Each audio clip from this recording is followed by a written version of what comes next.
Hi everyone, I'm Wendy and this is Show Me Mo Vegan, where I make easy, whole food vegan meals. And it's been a really long time since I did a what I eat in a day video, so I thought it would be fun to do a what I eat trying to hit Dr. Greger's Daily Dozen. If you're not familiar with it, the Daily Dozen is different foods and habits to check off throughout your day. And some people get overwhelmed by this, thinking they have to hit every single thing. But the idea is really just to give you ideas on some healthy habits that you could include in your day. And it's based off of Dr. Greger's research into nutrition. You already saw me start my oatmeal earlier this morning, and then I did some yoga. Now I'm gonna finish my oatmeal, get a smoothie going, and then we'll check some things off the list. I cook my steel-cut oats in the Instant Pot, and then I add different things every week. Today I'm going to add some wild blueberries, and berries are one of the things on the Daily Dozen. I also add barberries, which are a dried berry, and I just like those because they have lots of antioxidants. I also add some chopped dates for sweetness, and a can of pumpkin puree. This is just plain pumpkin, not pumpkin pie filling. It's just one ingredient pumpkin. I like to add the pumpkin because it's just extra vegetables and it makes the oatmeal nice and creamy and smooth. And then we need some flavor, so I'm adding a homemade pumpkin pie spice. You could just use cinnamon or whatever you like, and I just do some big scoops of that. This is enough oatmeal for me for 5 days. And then I'll mix everything up. And I'm not gonna cook this anymore because there's enough heat in here to defrost the frozen berries. I'll just put the lid back on to keep it warm while I make my smoothie.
I work from home, so after breakfast, I work for a little bit and then I take a break to enjoy a cup of tea. I've talked before on the channel about how I'm really sensitive to caffeine, so I used to drink green tea every day, but I switched over to herbal tea. However, recently I learned about this brand of tea from Dr. Kristi Funk, who talks all about the benefits of tea for killing breast cancer. It's also great for preventing cancer in the first place. There are some great interviews with the founder of this company, Kiyomi, on Chef AJ's channel and elsewhere on YouTube. So check it out if you want to learn all about this tea. It's sort of like matcha tea, which is the whole green tea leaf that has been ground up. So you're actually consuming the whole leaf. But this is a sencha tea. I think traditionally sencha is a brewed tea. But what Kiyomi did with this tea is she decided to ground up sencha tea because she researched and found that it actually has more of those cancer-kicking benefits. Often decaffeination gets rid of a lot of the benefits, but their process maintains 95% of those compounds. If you want to learn more, definitely check out their website and some of the interviews that Kiyomi has done. But I've been drinking this for about a week now, and I'm so happy to be drinking green tea again.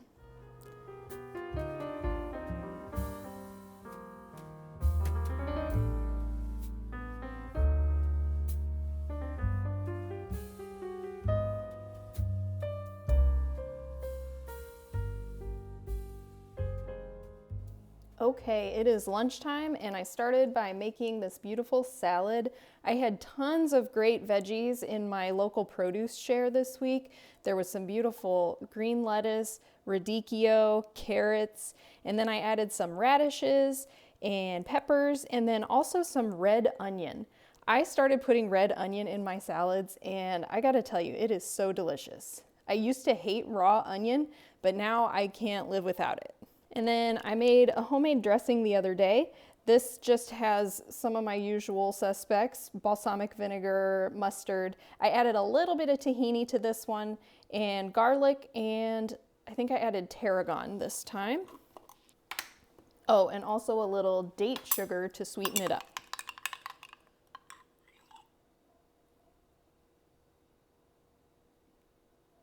And then I'm going to add a few pumpkin seeds on top. Along with it, I'm having a leftover portion of a casserole that my mom made. You can't see it very well in here. I'm going to put it out on a plate to heat it up. This was a riff on shepherd's pie, but she used sweet potato for the topping and then a little bit of corn flakes on top. That's something we don't eat very often, but we had some left over from Thanksgiving, so we put a few on there.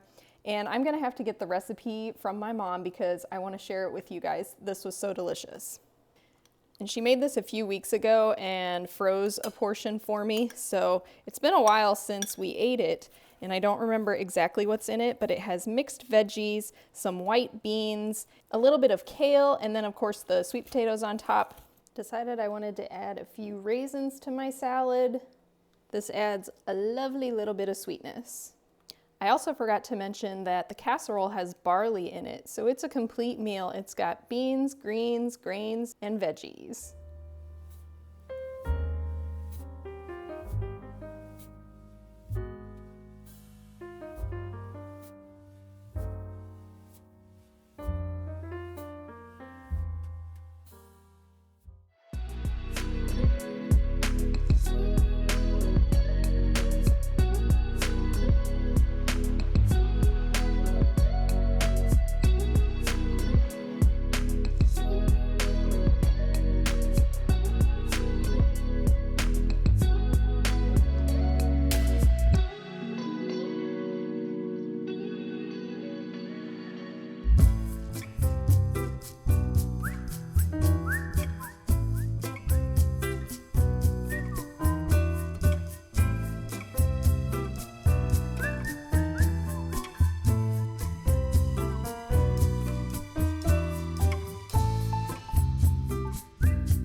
For dinner, I'm having leftovers. I have some sorghum here. This is one of my favorite whole grains, and it's a gluten-free grain, so anybody out there who needs to be gluten-free, this is a wonderful option.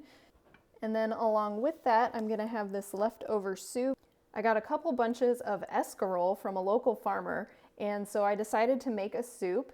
I also added onion, tons of garlic, like 6 or 7 cloves, some chopped carrot, a can of tomatoes, and then I added some black lentils, some vegetable broth, and then a bunch of different herbs and spices. I put some thyme, sage, bay leaf, garlic, celery seed, black pepper, and a little bit of chipotle chili pepper. At the very end, I added some lemon juice. Look at these French fries. They turned out so perfect. And I didn't even put any seasonings on these because I'm too lazy. Just plain old potatoes with ketchup. And then for dessert, I'm having some rolled rye flakes.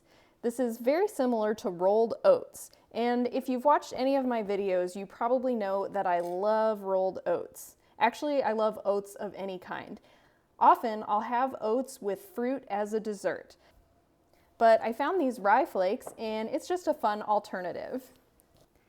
As you can see, they look very similar. The rye flakes are just a little darker color, but it's a whole grain. It's just been steamed and flattened.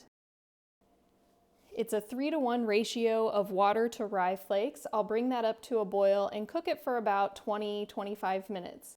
And then I'm also going to spice it up with some cinnamon, vanilla powder, and carob powder. Like I mentioned earlier with the tea, I'm very sensitive to caffeine.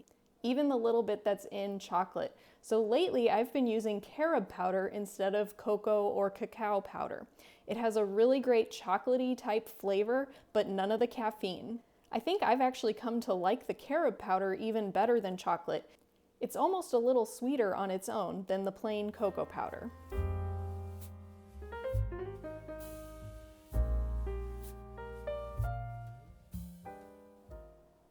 That's all I have for this What I Eat in a Day video. I hope these videos are helpful and give you ideas on how to maintain your whole food plant-based lifestyle. And as you saw, when all you're eating are whole plant foods, it's pretty simple to check off everything on Dr. Greger's Daily Dozen. But remember, it doesn't have to be stressful. The point isn't to try to hit every single one every single day. It's just a guideline to help you remember to get a variety of different types of foods in every day. And really, we don't need someone to tell us. We all pretty much know what those healthiest foods are. So we want to make sure we're getting those whole grains, beans, vegetables, and fruit. Drop a comment down below to let me know what you thought of this video. And do you follow anything like Dr. Greger's Daily Dozen, or do you not really think about it at all? I think as long as we're choosing whole plant foods, we're doing all right. Don't forget to hit the thumbs up and subscribe to my channel if you haven't already to help me spread the word about a whole food vegan diet. Thanks for watching, and I'll see you next time.